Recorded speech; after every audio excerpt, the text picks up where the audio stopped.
$100 million gone. Money that was meant to take care of the most vulnerable, allegedly misappropriated from their trust at the Center for Special Needs Trust Administration in St. Petersburg. 8 on your side, investigator Brittany Muller is working to find out what families need to be doing right now. The families affected tell me they've been left in the dark. Now, what do they do? Join the class action lawsuit, file a claim against the center, hire an attorney? Aiding Your Side is getting these families answers. $100 million is missing from the Center for Special Needs Trust Administration.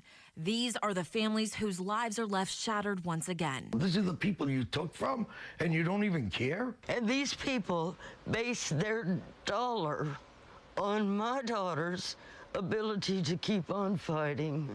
Instead of being home taking care of her with my wife, I had to go back to work to make the money up to pay for what she needed. I just want to know why they did it. What was the whole reason?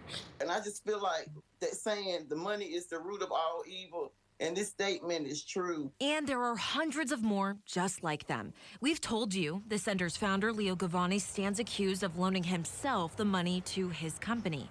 But now what? Aiding Your Side is asking, what do the victims do during a very uncertain time? What is the Creditors Committee? The Creditors Committee is formed by 5 creditors representative of the entire creditor body. It's essentially an oversight committee speaking for the creditors, the victims, that they have their best interests in mind. Attorney Megan Murray represents the Unsecured Creditors Committee. Those 5 creditors hold the largest claims against the center. We're talking about millions of dollars gone from each of those trusts, according to this filing. They've been tasked with making decisions to help benefit all of those affected. Megan, what are the top 3 questions that these creditors or families impacted have for you? I think the first one that's on everyone's mind is, will I get my money back? The debtor, the trustee, and the creditors committee are all working together to get their arms around what happened so that recovery efforts can begin. It will take time. Marie says the next question is, how do I file a claim against the center? You can go to this website called Epic to file an online claim by the current deadline of April 19th. The last question that we get, or that we're getting right now, is, can I move my trust assets to a new company? And the answer to that is likely yes.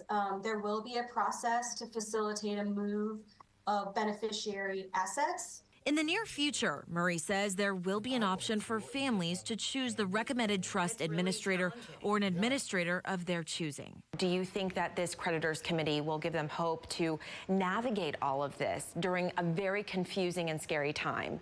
It is our goal to make sure that creditors understand what's going on. We may not have all the answers. This is a process that's going to take time, but the goal is to get information out there so that the creditor body, really the victim body, at least understands and has some visibility as to what's going on, because they've been in the dark for quite a while. There's a lot of information here. To recap, here are the 4 things families who are missing money from their trust at the center need to know.